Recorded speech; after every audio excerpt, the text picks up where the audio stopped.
Capulet, Sí, buenas. ¿Cómo estás? ¿cómo vamos? Bien, bien. ¿Cómo va todo por ahí? Todo bien, todo bien. Bueno, Cuéntanos. hasta agosto vamos bien, ¿eh? Ya yo creo que Luis Abinader está ready para ir a incautar la quinta pata.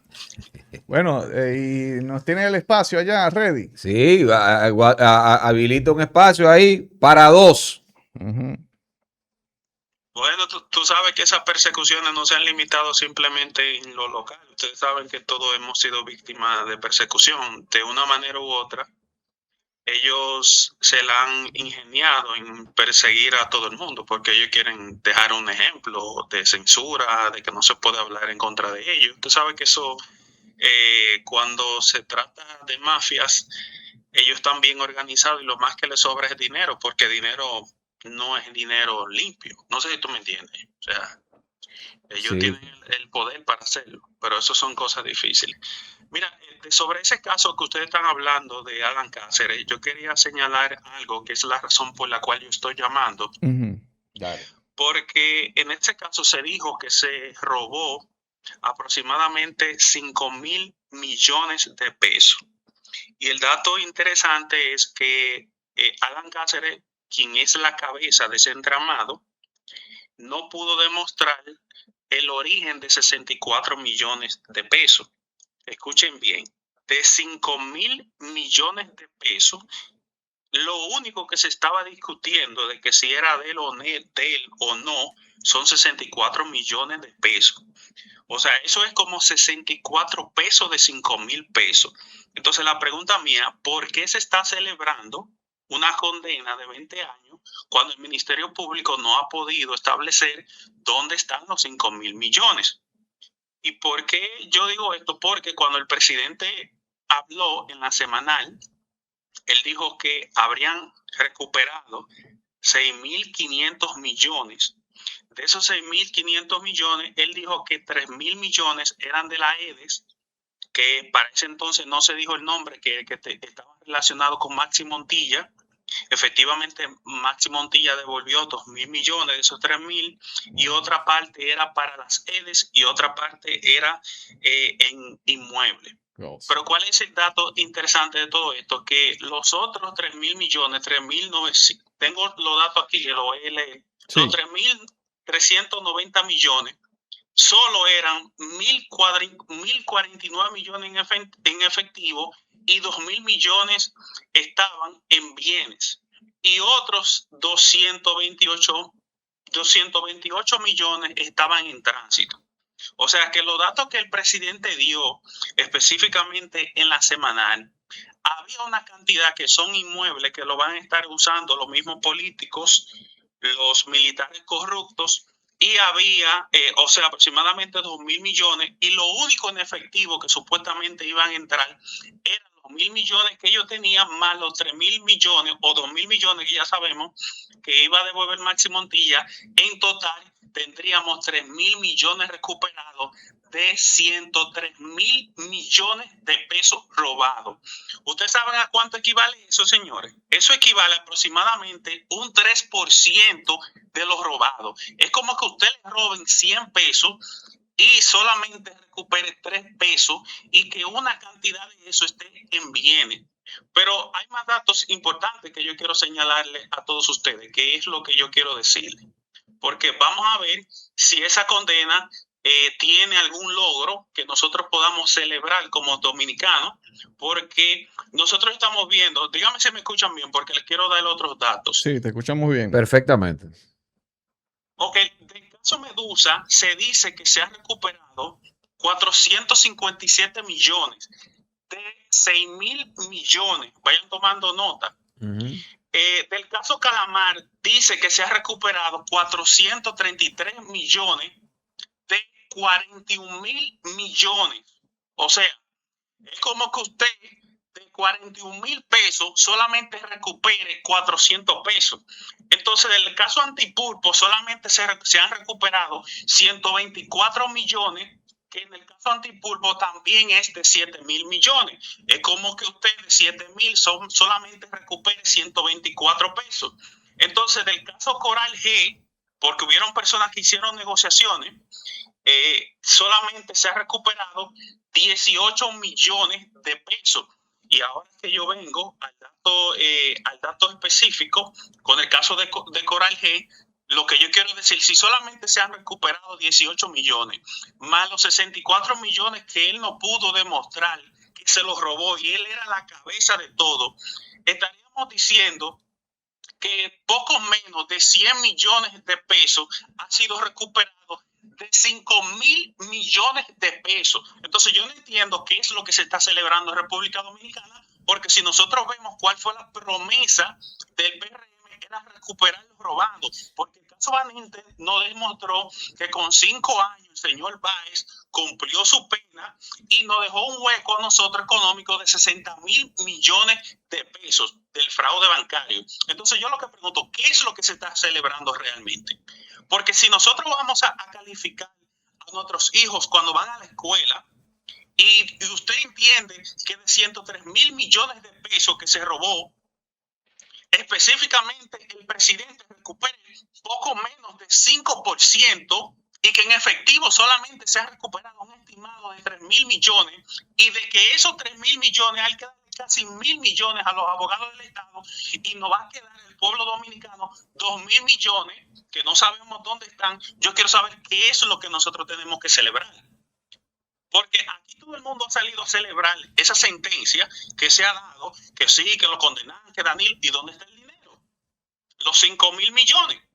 Si ustedes no vieron el juicio, pues la razón principal que se condenó a Alan Cáceres fue por 64 millones de pesos que él no pudo demostrar de dónde era y dónde está el otro dinero.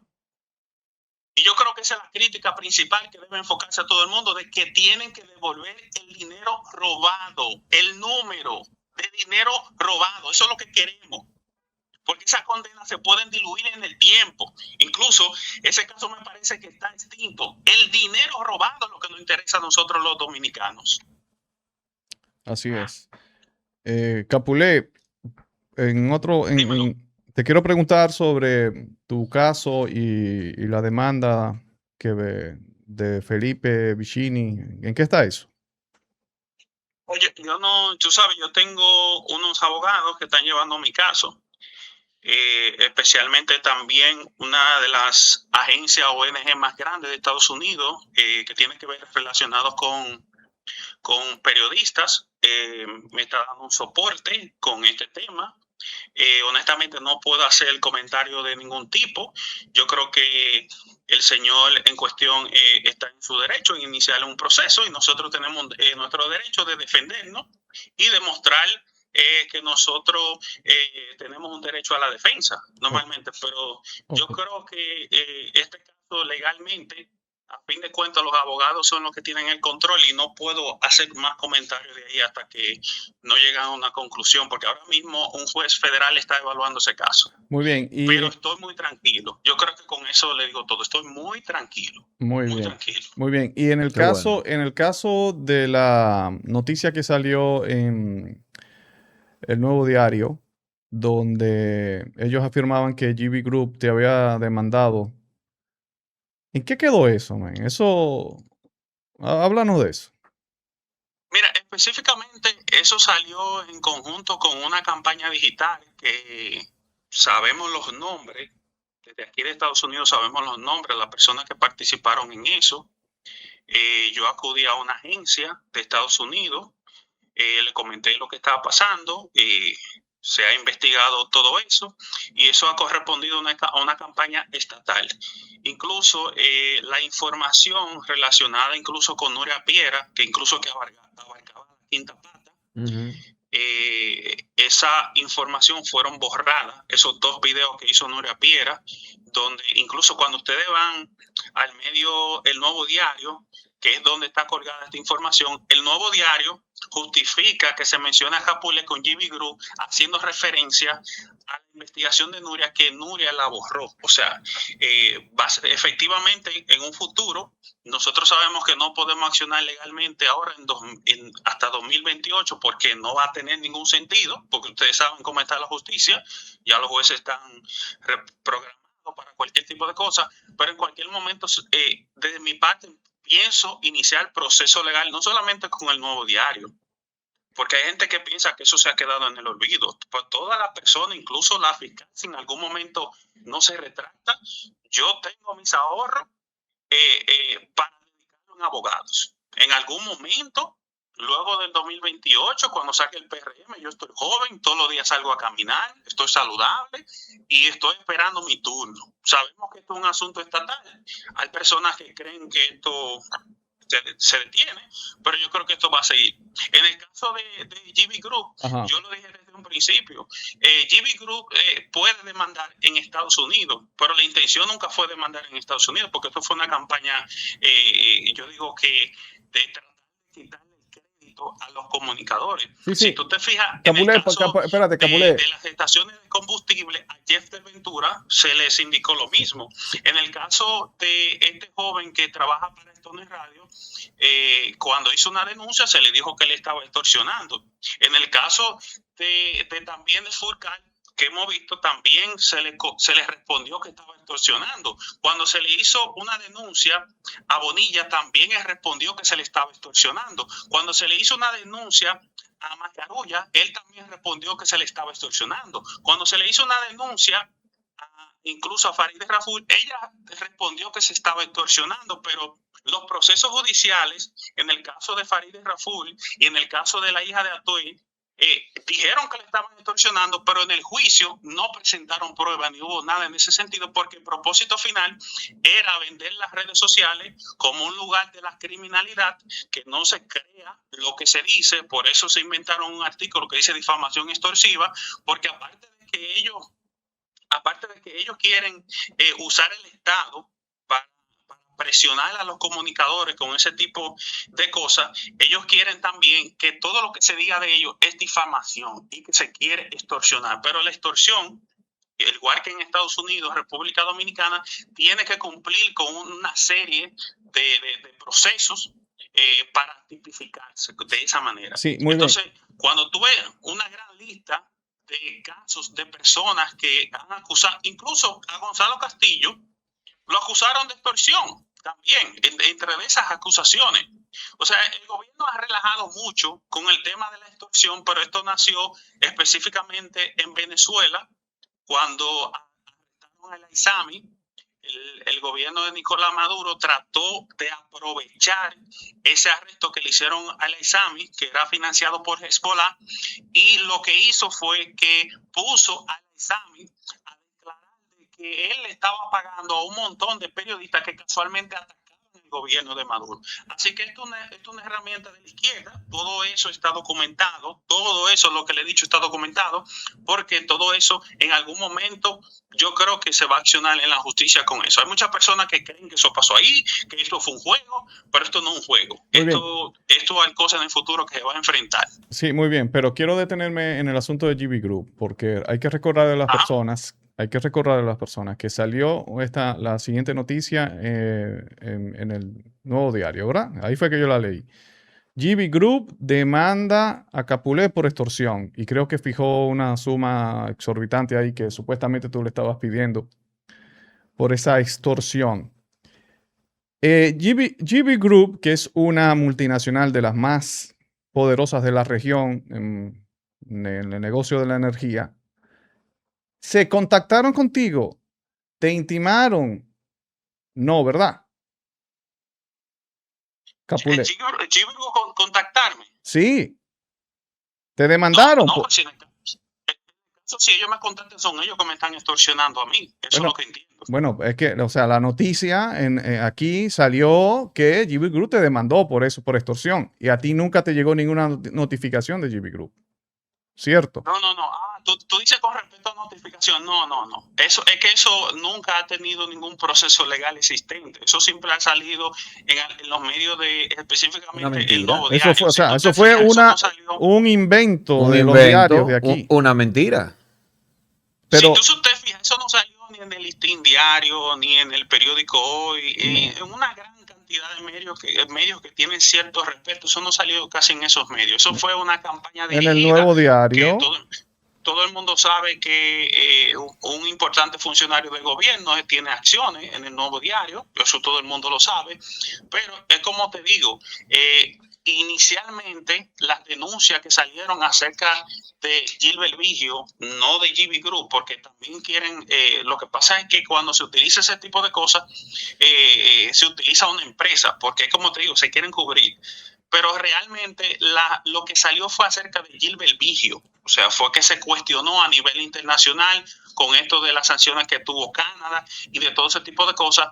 Y cuando nosotros argumentamos acerca de eso, cuando yo llegué a hablar de Gilbert Vigio, ya en República Dominicana se había hablado bastante de Gilbert Vigio, lo había hecho el propio Guido Gómez Mazara en los medios de José Peguero, y nosotros no estábamos aportando nada nuevo. O sea, el tipo de investigación que yo hago se llama de investigación de fuentes abiertas. ¿Qué quiere decir esto? De noticias que salen en periódicos.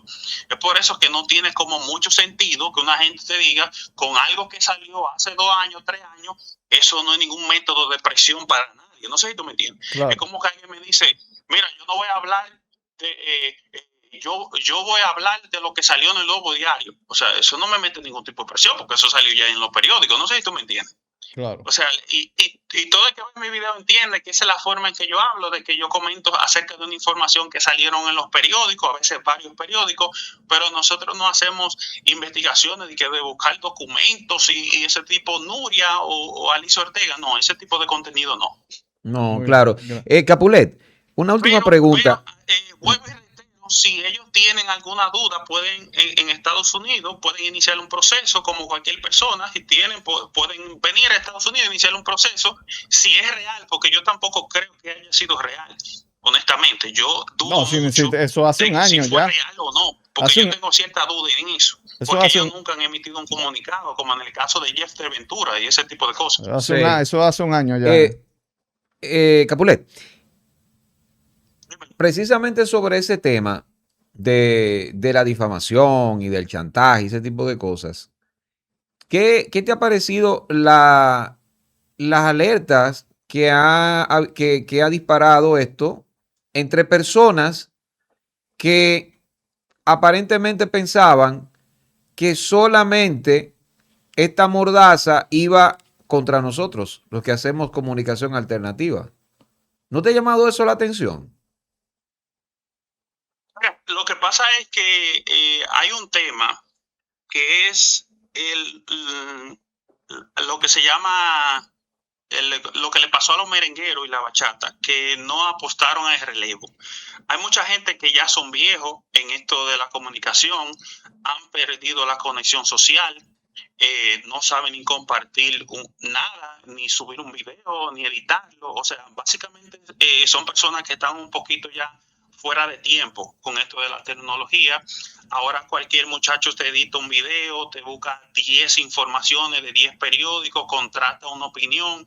Por eso cuando hablan en la radio, no te muestran documentos, ni te muestran un periódico de qué pasó hace 3 años atrás, porque no tienen como esa agilidad, porque le cuesta un poquito más de tiempo. Entonces hay un tema que es natural en el mundo, de que como las redes sociales, el pueblo ha creado sus propios comunicadores que ellos les creen, que ellos lo siguen. Entonces hemos visto cómo el periodismo ha quedado en un segundo plano. ¿Por qué? Porque el periodismo en sí nunca toma posiciones fijas. A veces se colude mucho por esto de la publicidad estatal o de la publicidad empresarial, pero en los medios surgen personas que hablan sin filtro porque no tienen publicidad estatal o no tienen vaqueo de empresarios, y simplemente YouTube ha venido a democratizar a los comunicadores, porque YouTube es que financia a los comunicadores digitales, o Twitter o TikTok en ese sentido. Entonces, ¿qué es lo que pasa? Que le lastimaron el ego a esa persona diciendo de que el periodismo se iba a rescatar si limpiaban las redes sociales y que iban a iniciar una campaña. Por eso tuve que el propio Julio Martínez Pozo dice que de eso que él vive. O sea, él dice que él vive del periodismo y que ellos ven los comunicadores digitales como intrusos, pero los comunicadores digitales no tienen filtro a la hora de hablar. Yo lo reconozco, los comunicadores digitales no tienen filtro y opinan básicamente de lo que sienten, pero recuerden que la opinión y el análisis es algo que está protegido por la libertad de expresión, porque una gente tiene derecho a su propia opinión. Ahora, lo que la gente no puede fabricar hechos, o sea, eso son cosas diferentes, pero ellos cayeron en esa trampa porque ellos pensaban que su cotización de publicidad iba a aumentar, porque acuérdense también que el gobierno está financiando a influencers. El gobierno tiene comunicadores digitales. Ellos pensaban que se iban a cotizar más, que iban a ganar más dinero, pero se dieron cuenta que a fin de cuentas el gobierno los traicionó porque los artículos que introdujo en el Código Penal eran generales, iban para todos, no simplemente para las redes sociales. ¿Por qué? Porque si el gobierno lo hacía directamente para las redes sociales, iba a entrar en un conflicto con Estados Unidos y con la plataforma. Ellos han tratado de disimular esto con esto del código de la difamación extorsiva y todo ese tipo de cosas, porque ellos lo que están realmente tratando de censurar a lo que dicen las cosas como son en las redes sociales. Pero si tú ves una entrevista que dio Percio Maldonado en revista 110, Énfasis, me parece que o Síntesis, perdón, que se llama un programa también. Ajá, cuando él habló a la prensa, él mismo admitió que el presidente de la República, dígase el oficialismo, estaban muy descontentos con la ley de esta de ¿cómo se llama? De expresión que se estaba haciendo, porque el presidente y el oficialismo, como él se refirió, pensaban que era muy, muy garantista para los comunicadores. O sea, que esa ley de difusión de pensamiento, que era ya una ley mordaza, el gobierno la quería peor de ahí. Eso es lo que él está revelando. Entonces, es lo que ha dicho, que el gobierno se ha excedido con penas excesivas y que quiere tratar de censurar las redes sociales, pero el propio Percio Maldonado dijo, es que las redes sociales es algo irreversible. O sea, estamos en una etapa en que todo el mundo tiene una opinión a través de las redes sociales y que las redes sociales deciden a quién va a seguir, porque muchas veces nosotros no decidimos la popularidad que vamos a tener. Es la persona que le da la popularidad. Quien te cree, quien te sigue, quien te escribe, son los que te dan la popularidad realmente. Pero a fin de cuentas, lo que reitero, lo que está pasando en este caso con los comunicadores digitales es un asunto de ego, y yo digo de celo profesional que ha rayado en lo mediocre, porque usted no puede apoyar una serie de artículos que van en contra del propio periodismo, porque hay personas que se sienten cómodos hoy en día porque están del lado del gobierno, pero cuando llegue Gonzalo, o cuando llegue Leonel, o cuando llegue Roque Payá, o cuando llegue Tomás Castro, o cuando llegue cualquiera que a usted le guste de esos candidatos, en algún momento se va a perseguir al otro lado de las críticas, si alguno pertenece a algún tema partidario. Por eso ustedes ven que hasta el propio el caso de esto que tiene que ver con Somos Pueblo ha sido afectado por este gobierno. Y mire, yo quiero recordar que en el caso de el director del INVI, Carlos Bonilla, él dijo que quien lo estaba extorsionando era Aquiles Jiménez. Escuchen este caso. Esto salió en el periódico Sin Cortapisa. Luego nosotros vimos también cómo Lisandro Mascarulla, que esto salió en el periódico de José Peguero, dijo que él estaba siendo víctima de extorsión y chantaje a partir de una denuncia que hizo Roque Payá.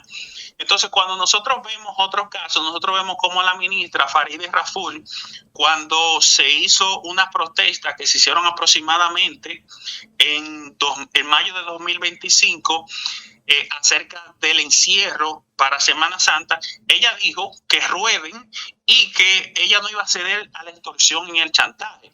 También nosotros vimos como en el caso del funcionario Furcal, que tiene que ver con educación, cuando se hicieron estas denuncias, él salió diciendo por los medios de Cachicha, por allá por julio de 2021, él decía que él estaba siendo víctima de extorsión. También nosotros vimos que cuando se denunciaron las irregularidades en el Intran, esto salió en el periódico EIR.com.do, que se llama EIR News, Hugo también dijo que él no iba a ceder al chantaje. Entonces, cuando vemos otros casos, caso, que es el caso de la ministra de la Juventud, que a ella le estaban haciendo un cobro que adeudaba esa institución. Ella dijo en el periódico El Pregonero que ella no iba a ceder a la extorsión y el chantaje. También nosotros vimos cuando Plutarco Arias salió del Ministerio de Salud Pública, que él salió por unos escándalos que estaban relacionados con la jeringuilla, él denunció que había una ola de extorsión y chantaje. También nosotros vimos también como el caso de Manuel Jiménez, cuando él tuvo algunas diferencias con las propias personas del PRM, él dijo también que no iba a ceder a la extorsión y el chantaje que le estaba montando. Cuando nosotros vemos en el caso de la hija de Atuer de Can, ella denunció una supuesta red de extorsionadores, pero a fin de cuentas lo que se comprobó en el juicio fue de que a ella se le difamó. Y todo el mundo conoce ese caso. También nosotros hemos visto como en el caso de Jester Ventura, como una empresa de combustible dijo que Jester Ventura lo estaba extorsionando, que esto fue un caso muy conocido, que esto salió en el periódico de José Peguero. Y nosotros vimos como en el caso del hijo de Gustavo Montalvo, cuando tuvo una situación con una expareja y él supuestamente es asesor del Ministerio de Interior y Policía, él dijo que a él lo estaban chantajeando. Pero lo sorprendente de este caso, que quiero detenerme aquí, es de que la joven reveló que este señor supuestamente iba a pagar la manutención a través de una publicidad que se le iba a conseguir de parte de él. Para mí esto es corrupción de lado y lado. No sé si tú me entiendes. Claro. También nosotros vimos otro caso, como en el caso de Eduardo Sanguilari, que es el caso de Esto No es Radio, cuando él denunció a una diputada y a su esposo, que es de origen haitiano. A él se dijo que él estaba supuestamente extorsionando por unos $200,000. Él quedó que iba a demandar a Eduardo, me parece que se llama Alfredo de la Cruz.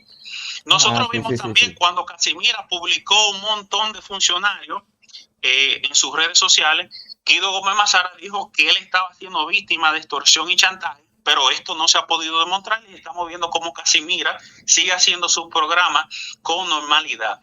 Y ya los otros casos ya ustedes lo conocen, como en el caso de Samuel Pereira, que tuvo una especie de inconveniente con Carlos Rubio. Él dijo que estaba siendo víctima de extorsión y chantaje.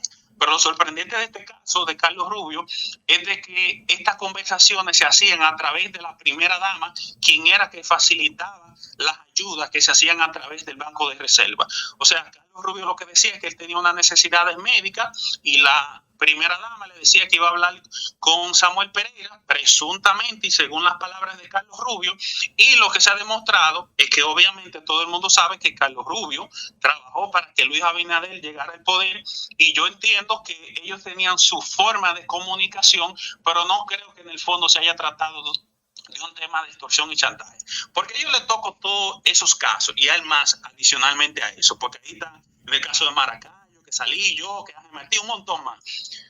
Porque es una estrategia que tiene el gobierno de ellos desligarse de la denuncia que le están haciendo con una especie de desacreditar al comunicador.